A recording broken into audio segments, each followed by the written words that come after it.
esta mañana yo quiero hacer un paréntesis y predicar el primer mensaje de una serie de sermones evangelísticos que he estado trabajando en ellos, preparando para dar un descanso. Y entonces seguimos con el hijo de Salomón, después de la muerte de Salomón, y cómo se dividió el reino y todo eso. En esta mañana quiero comenzar una serie que se titula Encuentros Transformadores.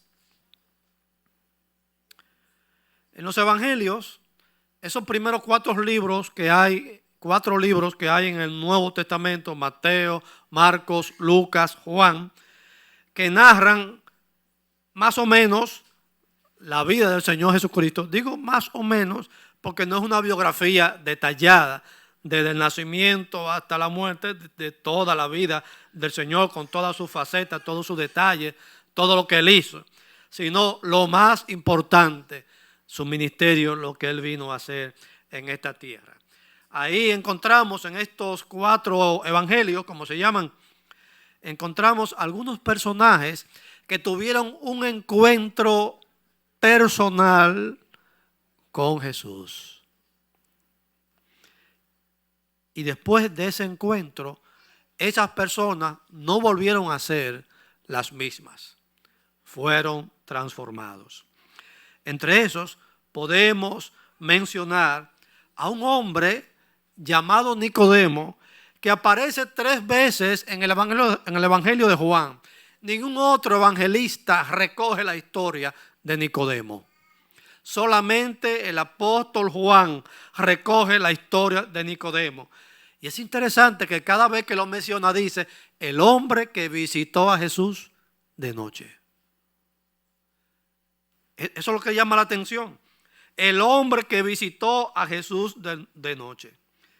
Y la pregunta es, ¿por qué de noche? ¿Por qué de noche?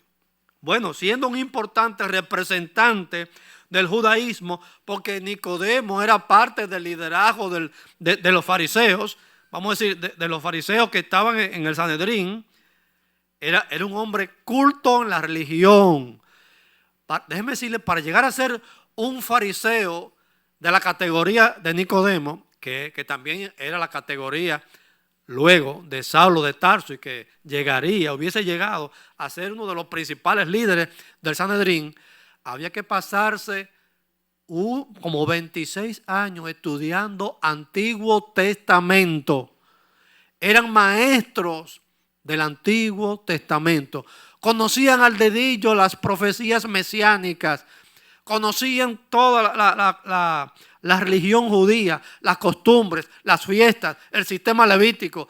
Todas las cosas del Antiguo Testamento las conocían. Y Nicodemo no solamente era un fariseo practicante, era un maestro entre ellos. Un hombre importante dentro de esa secta religión. Lo menciona Juan 3 veces y dice que lo visitó de noche. ¿Por qué? Porque era todo un personaje, un maestro de la ley, que conocía las enseñanzas del Antiguo Testamento. Y teniendo esa categoría, un maestro de la ley, tal vez no quería que lo llamaran hereje. Y visitó a Jesús de noche, porque lo cierto es que tenía sus inquietudes con respecto a las enseñanzas de Jesús, porque ya lo había escuchado. Y quería acercarse a Jesús para conocer de cerca realmente cuál era su interpretación del Antiguo Testamento, cuáles eran sus enseñanzas. Quizás ya lo estaba identificando como el Mesías, del que el Antiguo Testamento habla con tantos detalles. Pero lo cierto es que lo visitó. Y eso es algo que quiero recalcar. Lo visitó. Hay mucha gente que tienen deseo de acercarse a Dios, pero no vienen a Dios ni de noche, ni de día, ni a ninguna hora. No se atreven a visitar la iglesia para que no digan que soy evangélico. No se atreven a tomar una Biblia y escudriñar las Escrituras para investigar honestamente el evangelio. A veces o muchas veces opinan del evangelio sin conocer las Escrituras. y dicen, la Biblia dice tal cosa, y no saben exactamente cómo es que lo dice, ni dónde lo dice. Pero repite lo que ha oído por ahí que la Biblia dice. Yo invito a todo el que me está escuchando que sea honesto delante de Dios.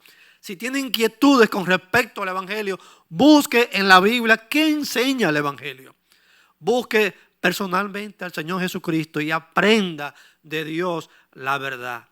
No hable lo que otros repiten, sino que haga como Nicodemo. Fue a investigar en la fuente.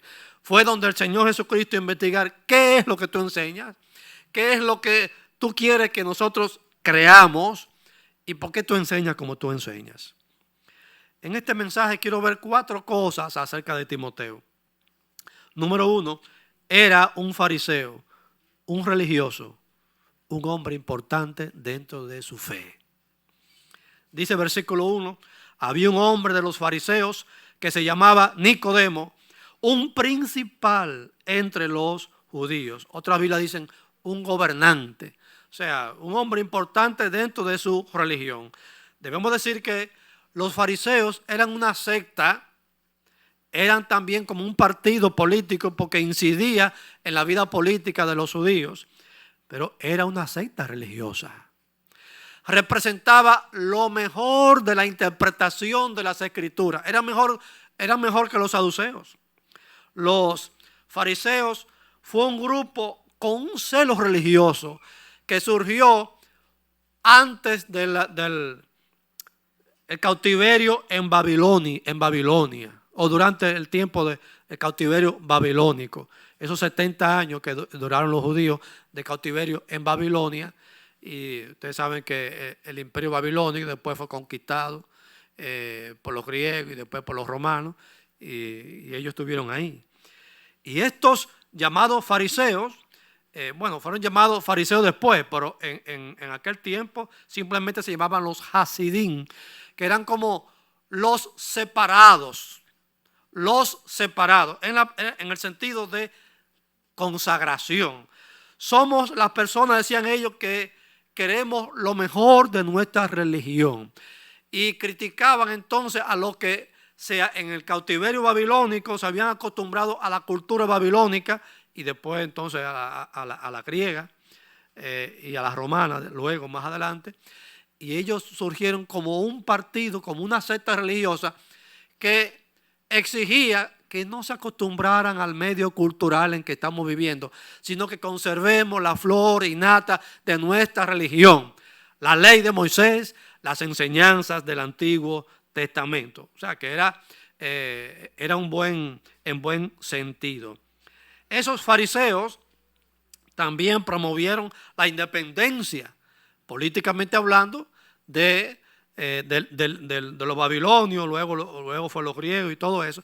Por lo tanto, también hicieron un papel político y eran considerados como un partido, como también los herodianos, los que defendían a Herodes y su gobierno, y así. O sea que era una secta religiosa, pero no dejaba de ser un partido en el sentido político porque hacía esa función de defender la política de Israel y que eran el pueblo de Dios, tanto culturalmente, políticamente y religiosamente. Ellos creían en la resurrección. Los saduceos no creían en una vida después de esta vida. No creían en los milagros, no creían en la resurrección. Los fariseos sí creían estas cosas. Creían en la vida, en el más allá, creían en la resurrección y creían en los milagros, que Dios puede hacer milagros. Se rebelaron contra todos los judíos que se acomodaron a la cultura de Babilonia y de los imperios siguientes y dejaron hasta su fe religiosa.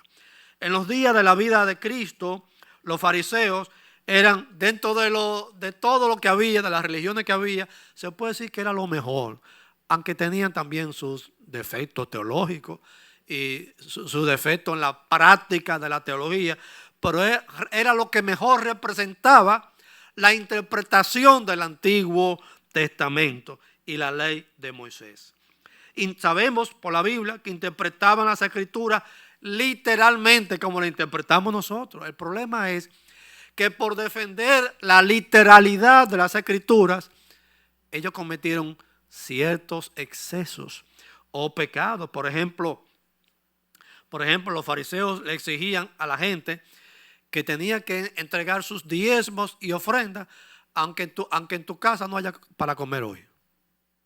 Y Jesús le dijo: se habéis olvidado de la misericordia y de la compasión.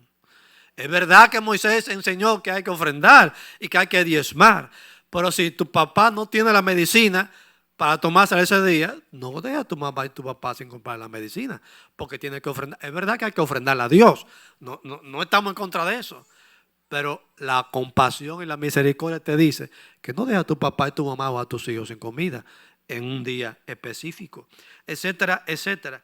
Y muchas cosas más. Por cumplir el sábado, dejaban a alguien que se cayó en un hoyo. No, hay que esperar que pase el día de reposo para socorrerte y llevarte al médico, pero se va a morir. Y el Señor por eso le exigió: te habéis olvidado de la compasión y la misericordia. Hay que cumplir la ley, hay que guardar el sábado. Pero si alguien te necesita el sábado, se cayó enfermo, hay que llevarlo al médico, no puede esperar, es una emergencia. No puede esperar que pase el sábado para tú llevarlo al médico y arreglar lo que se ha presentado. O sea que por defender la interpretación literal de la Biblia, caían en otros pecados, en otros excesos. El Señor Jesucristo los acusó de hipócritas. En Mateo capítulo 23 les dice hipócrita, pero varias veces, en muchos versículos, 8 o 10 veces creo, le dice hipócritas, porque hacen esto, predican esto, pero hacen tal o cual cosa. Y dice: y así le son tropiezos los que realmente quieren entrar en el reino de Dios. Ni entran ustedes y no dejan entrar a los que realmente quieren entrar. Por esa exageración y por esa hipocresía y por ese mal ejemplo. Y lo hacéis, le dijo Jesús, 2 veces dignos del infierno que del cielo, por la forma en que ustedes practican lo que enseñan. Lo que enseñan está bien, pero lo que practican es totalmente diferente. Mateo capítulo 23 está eso. Los llamó en Mateo 23 serpientes, generaciones de víboras, y les advirtió que no escaparían del infierno. Mateo 23, versículo 33. Sin embargo, tenemos que reconocer que en el Nuevo Testamento se mencionan algunos hombres fariseos que eran buenos. José de Arimatea, el hombre que era rico y que tenía una tumba recién hecha, nueva, que le había hecho para él, pero se la dio a Jesús. Porque la familia de Jesús, María, no tenía dónde enterrar a Jesús. Y él le dio su sepulcro nuevo, se lo dio a Jesús, o se lo prestó, porque a los 3 días Jesucristo resucitó, ¿verdad? Y él estuvo dispuesto a darle su tumba al Señor Jesucristo. De hecho, la Biblia dice que José de Arimatea también era fariseo, pero secretamente dice el apóstol Juan en el capítulo 19 que José de Arimatea era un discípulo secreto por miedo a los judíos. O sea que parece que la película aquella de Cristiano la Secreta, parece que es verdad. O sea, porque José de Arimatea era un discípulo secreto de Cristo por miedo a las autoridades judías. Porque lo expulsaban del Sanedrín, lo expulsaban del grupo de los fariseos y perdía su prestigio como tal, como un hombre que respetaba la ley y que quería obedecer a Dios, etcétera, etcétera. Y también hubo un hombre llamado Simón que invitó a Jesús a cenar a su casa, y que es Juan el que cuenta eso, y que en esa cena se apareció una mujer llamada María que lavó los pies de Jesús y con su cabello secó los pies de Jesús, ¿verdad? Simón era también un fariseo, pero creyó en Jesús y lo invitó a cenar a su casa. Y Nicodemo era también un fariseo, pero que pensaba diferente acerca de Jesús. La segunda cosa que quiero decir sobre Nicodemo es que Nicodemo tuvo la oportunidad de escuchar a Jesús y forjarse una opinión acerca del Señor. Versículo 2 del capítulo 3. capítulo 3, versículo 2 dice: este vino a Jesús de noche y le dijo: Rabí, sabemos que has venido de Dios como maestro, porque nadie puede hacer estas señales que tú haces si no está Dios con él. Rabí es la palabra hebrea para maestro, pero no cualquier maestro, no, un maestro de categoría, un rabino en el lenguaje hebreo, ¿verdad? Nicodemo era un maestro de la ley y reconoce en Jesús que era un maestro de Dios, de las cosas de Dios, pero había escuchado a Jesús y tenía sus propias inquietudes. Vino a Jesús de noche, pero vino con el propósito de encontrar respuestas, aclarar sus dudas, conocer mejor a la persona y su mensaje. ¿Qué tú enseñas? Te he escuchado, te escuché en el sermón del monte, te escuché allí, te escuché allá, te escuché el otro día hablando. Quiero que tú me expliques más. Y tenía sus inquietudes, pero quería aprender del maestro de maestros. Pero hay mucha gente que tiene preguntas honestas, no quisquillosas, sino preguntas honestas al Evangelio y a Jesucristo, pero no vienen ni de noche, ni de tarde, ni de día, ni de madrugada. No vienen a buscar en Jesucristo, a buscar en las Escrituras qué enseña el Evangelio.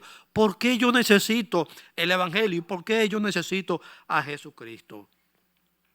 Cuando Nicodemo le dijo a Jesús: sabemos que has venido de Dios, creo que no estaba hablando por él solo. Él no dijo, yo sé. Él dijo, sabemos. Sabemos que has venido de Dios. Tal vez estaba hablando también por José de Arimatea, por Simón, aquel que invitó a Jesús a cenar en su casa. O quizás estaba hablando por otros en el Sanedrín de los judíos que también pensaban lo mismo que Nicodemo pensaba, pero que por miedo a los demás judíos no se atrevían a decir que ellos reconocían que había verdad en las palabras de Jesús, porque eso era peligroso. Pero Nicodemo hizo algo que no hicieron ningún otro. Vino a Jesús de noche para preguntar, para hablar, para tener una conversación con el que tenía la verdad y el que le podía explicar. Otros quizás tenían inquietudes, pero no se atrevían a creer en él ni a investigar personalmente en las enseñanzas de Jesús. Pero Nicodemo lo había escuchado, reconocía que en él habían señales que no podían ser posibles a menos que Dios estuviera con él. O sea que lo veía como divino y lo veía como verdadero, pero quería cerciorarse. Quizás el tema de la deidad de Cristo no era un tema súper importante por el momento para Nicodemo. No llegaba tan profundo el conocimiento o el pensamiento teológico de Nicodemo. Pero una cosa sí sabemos. Había oído a Jesús y tenía ya una opinión. Este hombre está diciendo la verdad. Estos milagros, estas señales que vemos en él tienen que ver con su mensaje y tiene que ser verdadero. Y dice en el versículo 2, nadie puede hacer estas señales que tú haces si no está Dios con él. Nicodemo reconocía que Dios estaba en la persona de Cristo y en sus enseñanzas. Mire, nadie puede creer un mensaje si no cree en la veracidad del mensajero. Y nadie acepta al mensajero si no está seguro de que es absolutamente creíble. Y Nicodemo estaba seguro que Jesús era creíble y que por lo tanto su mensaje tiene que ser creíble, tiene que ser verdadero. Por eso se atrevió a venir a Jesús de noche. Más adelante, en la plena celebración de la fiesta de los tabernáculos, una de las 7 fiestas importantes religiosas de los judíos, Jesús estaba allí presente. En el capítulo 7 del Evangelio de Juan, Jesús estaba allí. Dice la Biblia que los hermanos de Jesús le dijeron: ¿y por qué tú no vas a la fiesta? Porque si tú tienes un mensaje que dar, algo que decir, ese es el púlpito tuyo, allí va a estar todo el mundo. Y Jesús lo dijo, no es mi hora. Pero dice Juan en el capítulo 7 de su evangelio, que en el último y gran día de la fiesta, porque eran 7 días, pero el último día era el mejor. Ahí se hacían todos los sacrificios dobles. Y habían muchas tinajas de agua, llenas de agua. Y bueno, todas esas ceremonias.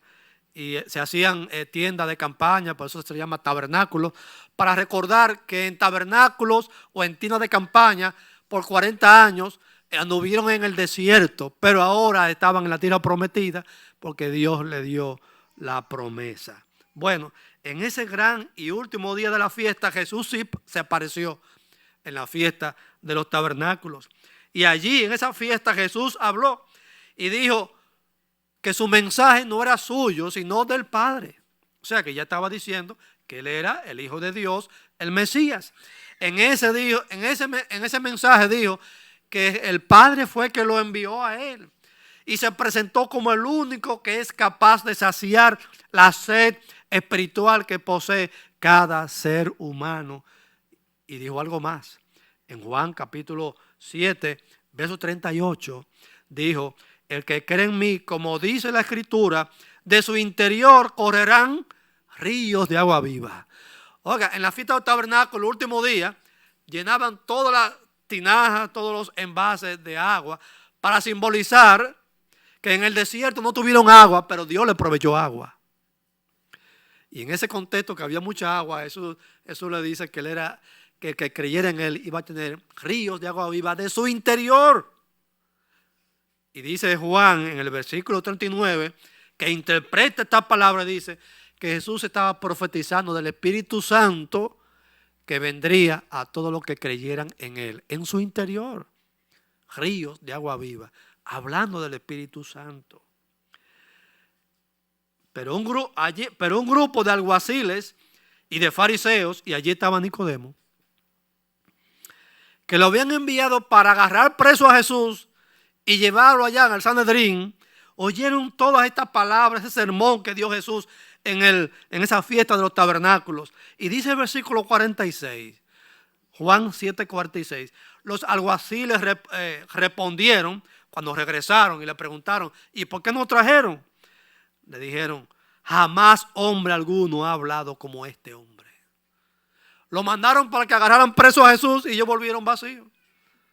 No se atrevieron a agarrar a este hombre, a Jesús, por las palabras, el significado de su mensaje. Ningún hombre ha hablado como eso. Oiga, ningún profeta del Antiguo Testamento, nadie ha hablado como este hombre. Lo que él habla, como que él lo encarna. Él representa lo que él está hablando. Tiene autoridad divina para hablar. Y lo veían con esa veracidad. Y los líderes fariseos que oyeron esto, reaccionaron con estas palabras, versos 47, 48 y 49 de Juan capítulo 7. ¿También ustedes habéis sido engañados? ¿Acaso ha creído en él alguno de los gobernantes? Es decir, gente como Nicodemo, que eran de los principales, o de los fariseos. Mas esta gente que no conoce la ley, maldita es. Mire, esos fariseos se creían los únicos mejores delante de Dios, que al pueblo, a la gente común, que no eran los estudiosos de la ley, le decían que eran gente maldita. A esa gente que ellos, su responsabilidad era explicarle la ley de Dios y traerlo al conocimiento de Dios, lo llamaban maldito. ¿Qué clase de líderes espirituales eran ellos? Que ellos se consideraban los mejores y los demás eran malditos. Porque no conocían tan profundamente las escrituras como ellos las conocían.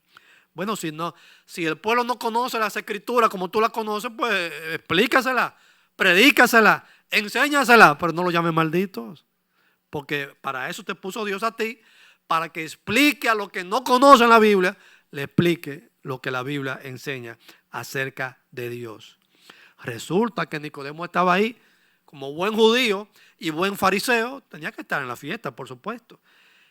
Y cuando oye estas palabras de los fariseos, reacciona Nicodemo y dice en el versículo 51, ¿juzga acaso nuestra ley a un hombre si primero no le oye y sabe lo que ha hecho?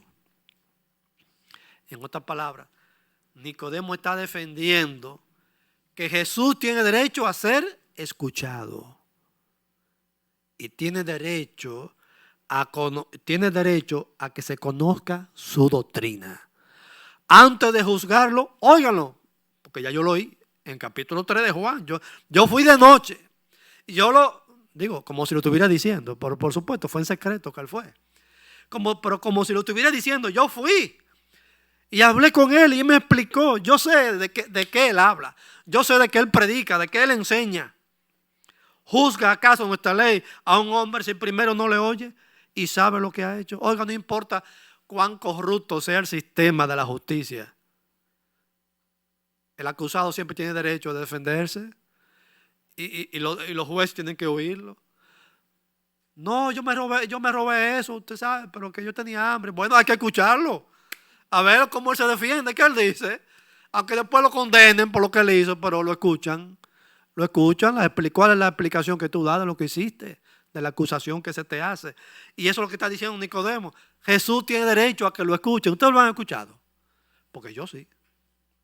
Nicodemo había escuchado a Jesús y ya tenía una opinión, pero muy clara, acerca de Jesucristo, porque se había tomado el tiempo para visitarlo y conversar de tú a tú ahí con el Señor Jesucristo.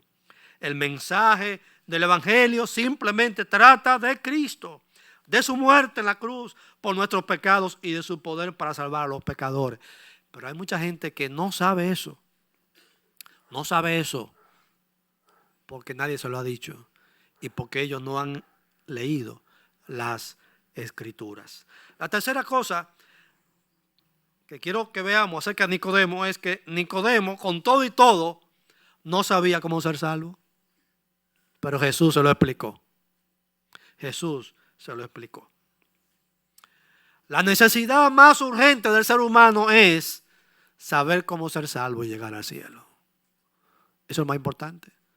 El rico puede ser lo más rico sobre la tierra, el millonario lo más millonario, pero si no sabe que después que cierra los ojos va al cielo, entonces su existencia en esta tierra no sirvió de nada. Pero si un pobre que no tiene ni en qué caerse muerto encontró a Cristo y sabe que en Cristo está la puerta abierta del cielo, ese es el ser humano más rico sobre la tierra. No en dinero, pero sí espiritualmente, porque sabe cómo llegar al cielo. La necesidad más urgente del ser humano es tener una relación espiritual con Dios y tener la experiencia de nacer de nuevo por medio de la obra del Espíritu. Fíjese que Jesús interrumpe a Nicodemo. Nicodemo viene, sabemos que ha venido de Dios, porque las cosas que tú haces son milagros. Nadie la puede hacer si no está Dios con él.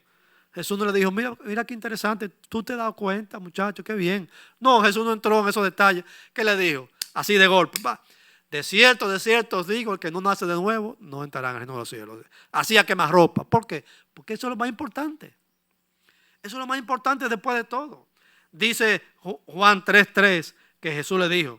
Respondió Jesús y le dijo, de cierto te digo, que el que no naciere de nuevo no puede ver el reino de Dios. Punto. Así, a quemarropa.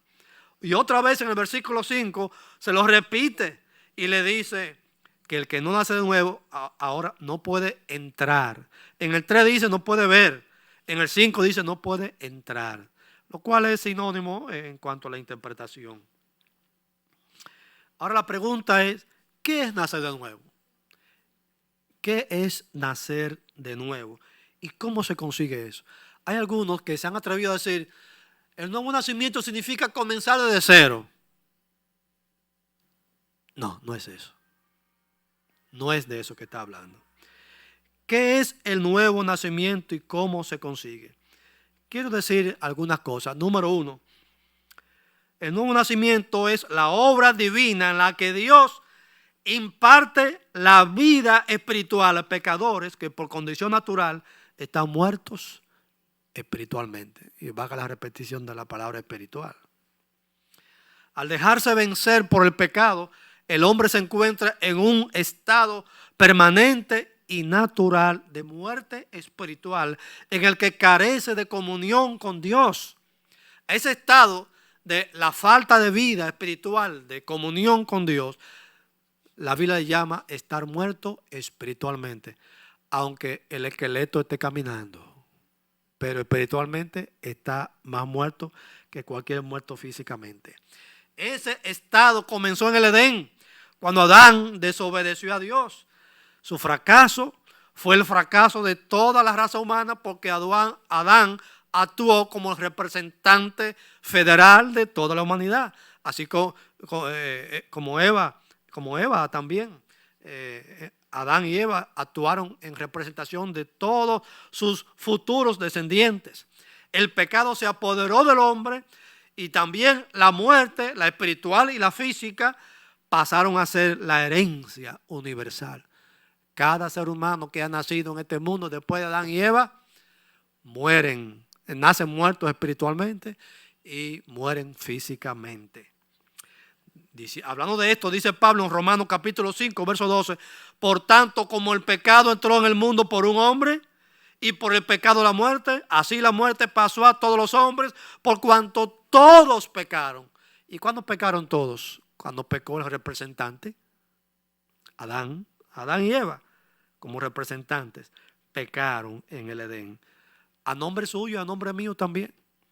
Porque nosotros estábamos, ¿verdad? No habíamos nacido, pero somos sus descendientes directos. Hablando francamente, el hombre es un ser muerto. Sí. Tiene vida biológica, respira, se mueve, tiene sentimientos y tiene emociones. Se traslada de una parte a otra, trabaja, hace muchas cosas más, pero está muerto para con Dios. Muerto para con Dios espiritualmente hablando. La muerte física no es más que una consecuencia o una representación real, visible, de lo que es una realidad en el campo espiritual. Y también la muerte eterna, que es lo último que viene de una persona que muerta sin Cristo, también se muere físicamente sin conseguir la vida en Cristo Jesús, recibirá la muerte eterna, es decir, la condenación en el infierno, que es la muerte espiritual pero eterna, separado de Dios para siempre, como le llama Apocalipsis, la muerte segunda. Porque la primera es la física, en ese caso, la física, y después entonces la espiritual eternamente. Dice Juan capítulo 3, verso 5, que Jesús dice, si no naciere de nuevo, no puede entrar en el reino de Dios. En contraste con el nuevo nacimiento, que es de arriba, existe el nacimiento natural o carnal, es decir, cuando usted y yo nacimos de nuestros padres. Parece que Nicodemo no entendía el tema. Jesús está hablando de un nacimiento espiritual. Pero Nicodemo se quedó pensando en el nacimiento cuando él nació de su mamá. Y le dice, verso 4, Nicodemo a Jesús, ¿cómo puede un hombre nacer siendo viejo? ¿Puede acaso entrar por segunda vez en el vientre de su madre y nacer? Capítulo 3, versículo 4. Y lo que acaba de decir Nicodemo, un hombre ya adulto, por supuesto, usted va a decir, pero se está volviendo loco. Pero eso es imposible. Imagínense yo, este 7 mesino, volver a entrar otra vez en el vientre de mi madre que tiene 88. No, eso, ¿verdad? Eso no es posible, ¿verdad que no? Pero es que Nicodemo no entendía, yo tampoco puedo entenderlo. Pero Jesús le habló de un nuevo nacimiento. Y el hombre piensa, ¿pero será posible que el hombre pueda otra vez entrar en el vientre? No, nadie puede entrar otra vez en el vientre de su madre, aunque esté joven todavía. Se viene a este mundo por el nacimiento físico y para salir de este mundo tiene que morirse, no puede entrar otra vez en el vientre de su madre. Ningún ser vivo puede entrar por segunda vez en el seno materno para nacer de nuevo carnalmente Y en el ambiente espiritual tampoco.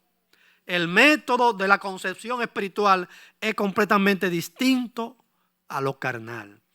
El nacimiento natural nos introduce y nos hace parte de este mundo físico y terrenal que será nuestra casa hasta que uno se muera. Pero el nacimiento espiritual nos introduce en el mundo espiritual, en el reino de Dios, como dijo el Señor Jesucristo. Verso 5. Respondió Jesús: de cierto te digo, que el que no naciere de nuevo no puede entrar en el reino de Dios. El ámbito espiritual en el que Dios reina, en el cual el Señor es soberano.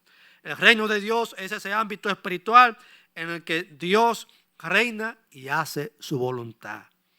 Para ser salvo es necesario nacer de nuevo, ser transformado por Dios, ser introducido en ese mundo en el que Dios es el Señor y es el Rey Supremo.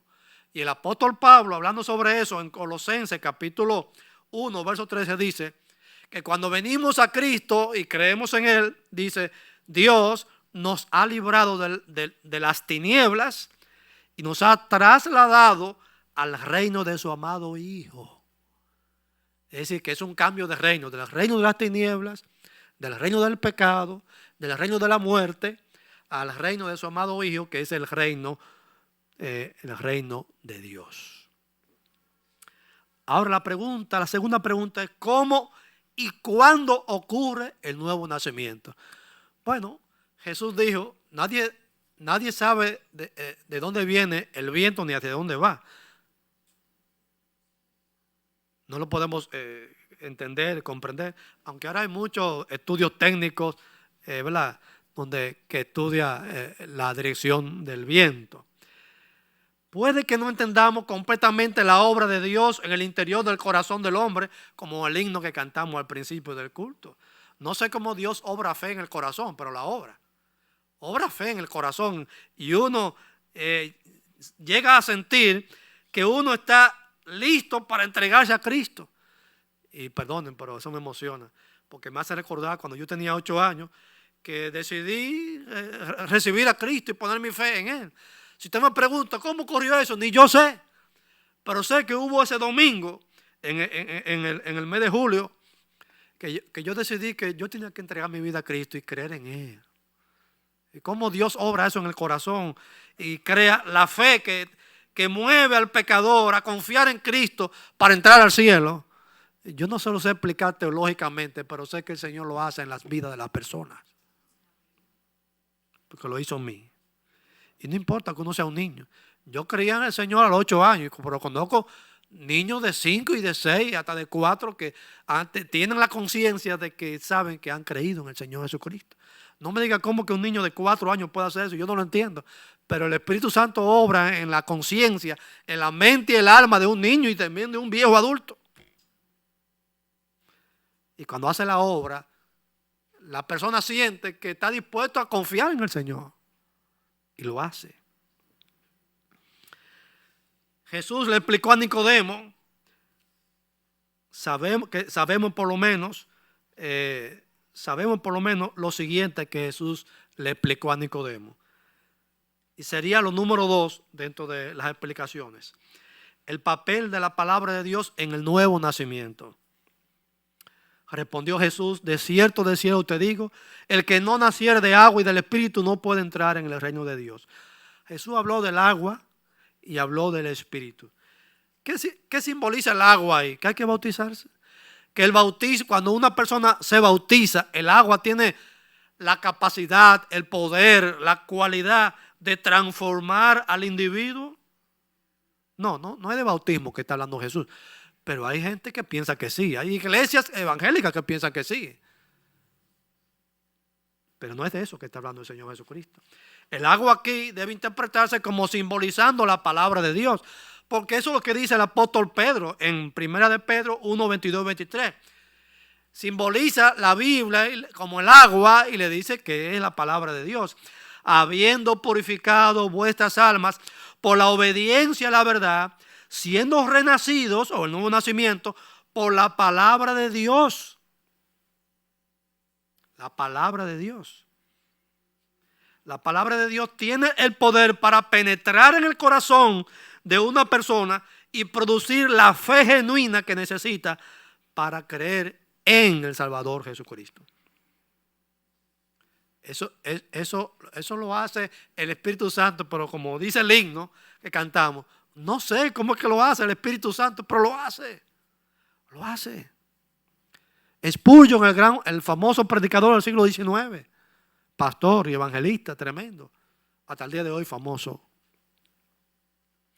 Criado de padre, su papá era pastor, su abuelo era pastor. Spurgeon desde pequeño le enseñaron griego y leyó la obra de Homero, la Odisea, en griego lo leyó directamente. Todas las obras de los grandes teólogos puritanos del siglo XVI, todo eso se lo leyó Spurgeon desde pequeño, pero no era cristiano. Pero él sentía que tenía necesidad de Cristo. Y un día, un domingo, salió a buscar una iglesia distinta a la de su papá y la de su abuelo. Comenzó a llovinar. Y se entró a una iglesita pequeña. Y ahí se sentó adelante. Y el predicador invitado ese día, quizás por la lluvia, no fue. Entonces se paró un señor mayor, un viejito, de la misma congregación. Se paró en el púlpito y anunció que el predicador que estaba invitado para ese día no había ido, pero que él tenía algo que decir en el nombre del Señor. Abrió su Biblia en Isaías, me olvidó, 22, 45 creo que es, o 45, 22. Donde Dios dice: mirad a mí todos los términos de la tierra y seréis salvos. Y aquel predicador no dio un mensaje, no tenía nota, no había preparado, no tenía una capacidad teológica, mismo Spurgeon lo dice, no tenía lectura, no tenía intelectualidad.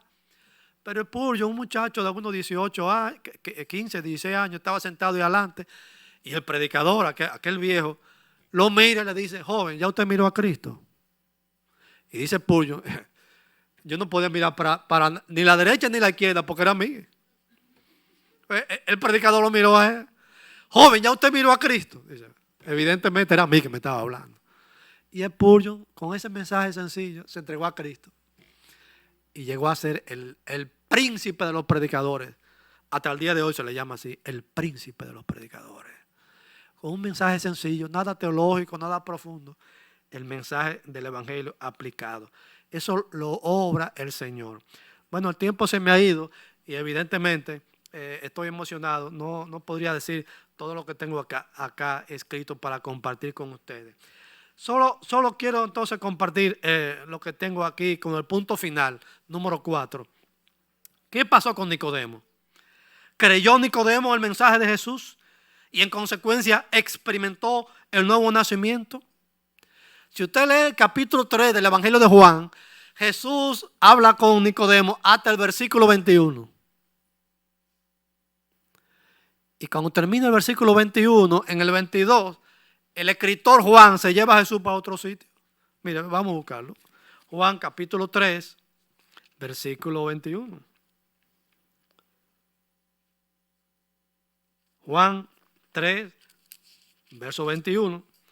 Dice: mas el que practica la verdad viene a la luz, para que sea manifiesto que sus obras son hechas en Dios. Entonces en el 22, después de esto vino Jesús con sus discípulos a la tierra de Judea. Ya, un brinco ahí. Jesús está hablando con Nicodemo y después se lo llevan a Judea. ¿Qué pasó con la conversación? No se terminó. ¿Qué hizo Nicodemo con esa prédica que le dio Jesús del nuevo nacimiento? El autor no quiso llegar a ese punto. Me dejó ahí como esperando el fin de la película. No sé qué pasó. Pero lo que sabemos de Nicodemo, porque aparece 2 veces más adelante en el Evangelio de Juan, es que parece que él creyó en el Señor. ¿Por qué? Busca el capítulo 19, el capítulo 7, versículo 51. Vemos allí a Nicodemo que defiende a Jesús.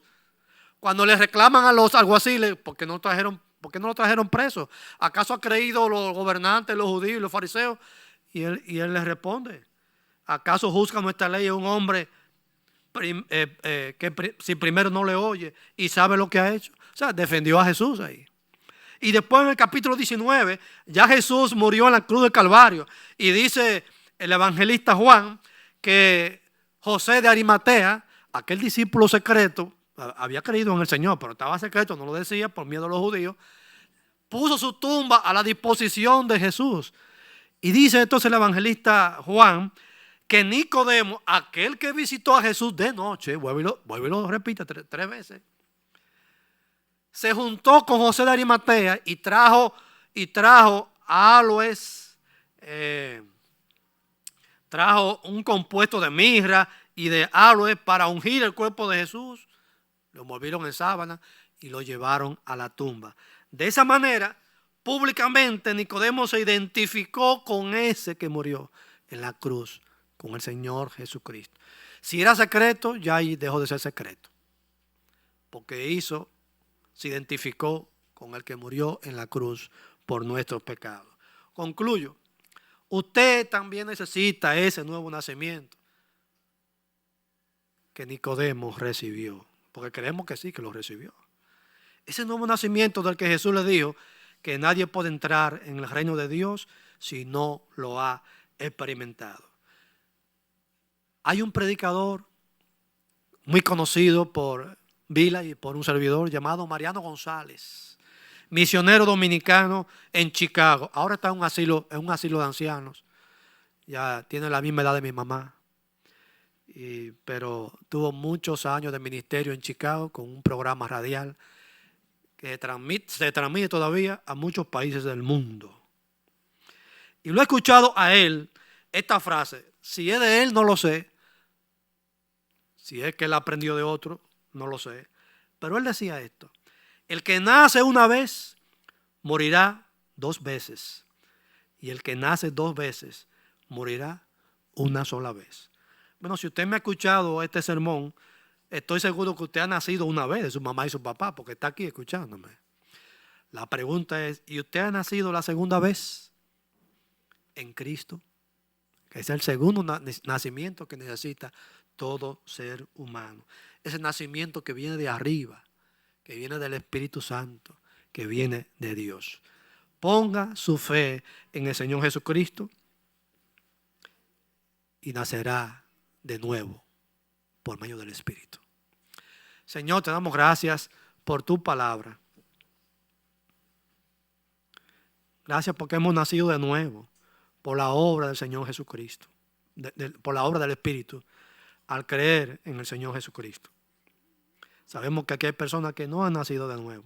Señor, obra poderosamente en sus conciencias, en su interior, en sus vidas. En el nombre de Jesús. Amén.